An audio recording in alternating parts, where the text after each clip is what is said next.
Indianapolis still in a state of flux this year. They're in first place in their division, tied for first place with Houston, but they beat Houston already. Indianapolis has a flawless division record. They're 3-0. In fact, so, if you're the Colts, you're thinking, well, we're at least guaranteed worst case scenario we'll go 6-10. We can't lose against our division. But it just, you never know. The new offensive coordinator thing might make a big difference, and we might see an explosive Indianapolis Colts offense. However, against the extremely daunting Denver defense, that's highly unlikely. Look for the Colts' woes to continue and Denver to stay undefeated for yet another week. Picking Denver. Then on the Sunday night game, we got the Philadelphia Eagles on the road at the Dallas Cowboys, a good old-fashioned rivalry game. Cowboys still without a quarterback. Des Bryant is back in some capacity, possibly, not sure. Eagles still very unimpressive. However, it seems like the Cowboys stink at home, especially on national television, especially against a division opponent. So I am picking the Philadelphia Chip Kelly Eagles, regrettably, to win that game on the road. And then finally in the Monday night game, we've got a real snoozer. We got the Chicago Bears on the road at the San Diego Chargers. Oh my goodness, that's just a horrible game to watch. Maybe you'll see some fantasy explosions. Maybe Phillip Rivers will throw for 500 yards again or something. But with Keenan Allen out, much less likely, that game should just be ugly and boring and brutal to watch. But I will pick the San Diego Chargers to win that game at home. However, it's a total coin flip. They both stink and they're both unpredictable. All right, so that is the end of the spew, or the NFL portion of the spew, excuse me. We will squeeze in some college football here quick. We will get some balls on ice, hockey in quick, and then our balls deep thought of the day. Quickies are out the window. Sorry, NASCAR. Promise to get to you next week.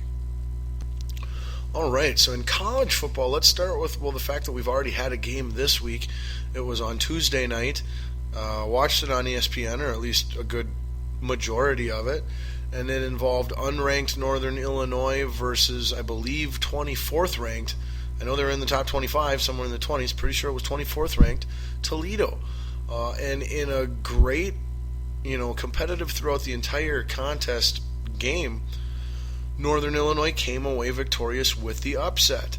So a great way to start yet another intense, awesome, unpredictable week of college football, where hopefully you are enjoying the Balls Deep Marathon every Saturday on WNLMradio.com while you're watching those college football games. But now going back to last week quickly, we discussed the Gophers. They lost by 3 points to Michigan.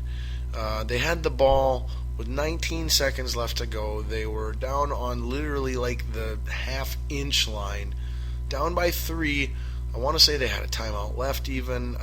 Not 100% sure on that. I didn't get to see it. All I heard was secondhand on the Gopher game. But they could have kicked the field goal, went for overtime. They chose to go for the win. I completely agree with that. You're on the road against a team that's far more talented and superior to you. You were overachieving to get to this point. It's only a freaking half a yard or whatever. Go for it. Get the win. But there was just horrible clock management issues. Players didn't know that if the clock was still running. Play calls were not getting in. Timeouts were wasted. Just whatever. Everything that could have fallen apart and went wrong with literally, basically they pulled a Seattle Seahawks. Okay, we got about 20-some seconds left. We're down here on the half-a-yard line. The game is ours. We're going to win. This is awesome. Let's take a diarrhea dump down our leg and throw it away. Very, very similar to that. That being said, the fact that they were even in a position to win this game at the end of it should be the ultimate takeaway from it, and what we focus on going forward from here with the new coaching regime in place of former Gophers coach Jerry Kill, and whether or not they're doing a good job, and how they should be considered for the job going forward. I think you have to be impressed. To take that the last 19 seconds out of it. Let's say, because we got a playoff, okay? Like it wasn't like we didn't even get a playoff. Like we got a playoff and we got stopped on it. Ran a quarterback sneak, got stopped. Theoretically, that's the right call and should work every time. And it's baffling how it doesn't work. But if they call it, if he stretches the ball out, and gets it over that plane and they call it a touchdown, nobody's complaining about any mismanagement at the end of the game. Nobody's questioning if this guy is any good as a coach or should be kept or whatever. Everybody would be in love with him, and oh my gosh, went out and won it for Jerry, and at the end on the road against a ranked team, blah blah blah, would have been amazing, and just 20 seconds at the end, it's unfortunate. But these guys have had it was announced in the middle of the week that this was happening, so everybody, players and new coaches in new roles included, had very, very little time to prepare at all for anything. Very little time to prepare their players to do what they wanted to do. Very little to prepare for what the other team is going to be throwing at them. Just, not easy. But again, just to close out the Gophers, all in all, I think you have to like what you saw from the debut of the new coach and from the players and how they responded, and be encouraged. Now, this coming week against Ohio State will be a big tell. Ohio State's obviously the defending champ. They're undefeated. They did drop in the rankings just a little bit finally, but that should have happened a long time ago. So they're not really, they haven't gotten any worse, I wouldn't say. They're just finally now where they should have been for a couple weeks in the rankings. But if we can come out and give another competitive performance, win or lose, we don't need to upset Ohio State. We didn't need to upset Michigan. We just need to come out and play good football and be competitive. We get outscored. But that's where our schedule's at, that's where our program's at, that's where our season's at.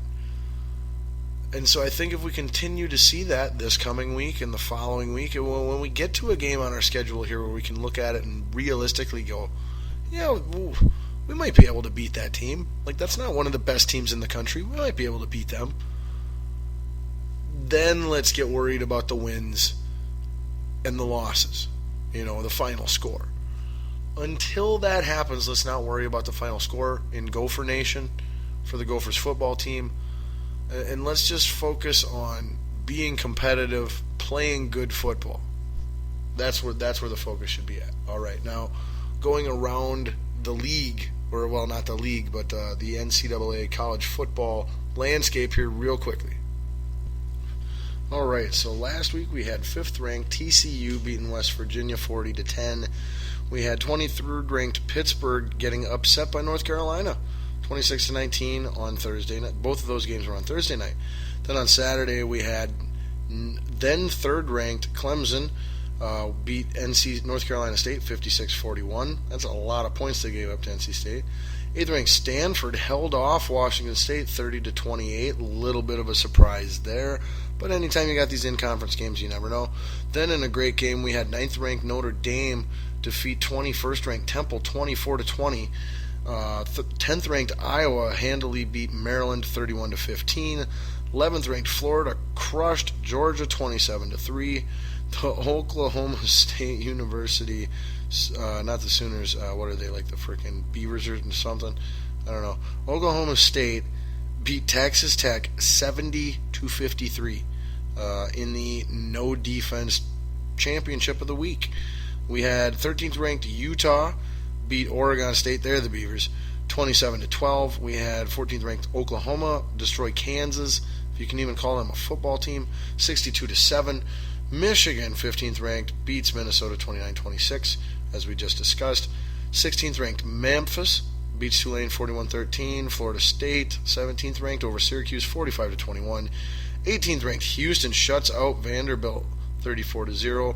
19th ranked Ole Miss beats Auburn 27-19. The U, Miami, upsets 22 ranked Duke. I think I called that one last week, 30-27. And then 24th ranked UCLA holds off unranked Colorado 35-31. That was last week's games. Now let's take a look at some of this week's notable games.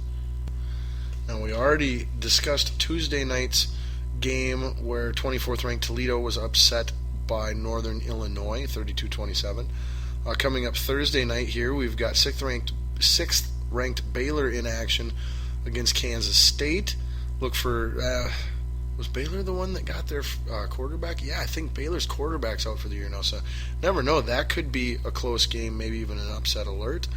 But definitely worth an eye on if you're into college football. And then the late game tomorrow or Thursday night would be 20th ranked Mississippi State versus 4-4 Missouri. Also a potential good game upset alert there as well. Friday night we will have 22nd ranked Temple, who only fall one spot in the rankings after their first loss of the year by 4 points is all. Very good job, ranking committee. They will play SMU. Look for Temple to destroy in that one. Then on Saturday, the 11 a.m. start Central Standard Time games include 10th ranked Florida taking on Vanderbilt. That should be a rout. Florida winning big in that one, I would think. We've also got 5th ranked Notre Dame taking on unranked Pittsburgh, who is 6-2, and I believe the home team in this game. So keep an eye on that one. That's a game that's got all the ingredients to be close, if not an upset.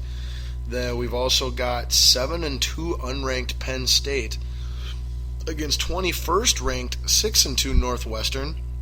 Look for that to potentially be an upset there as well, if not at least a very good game to watch.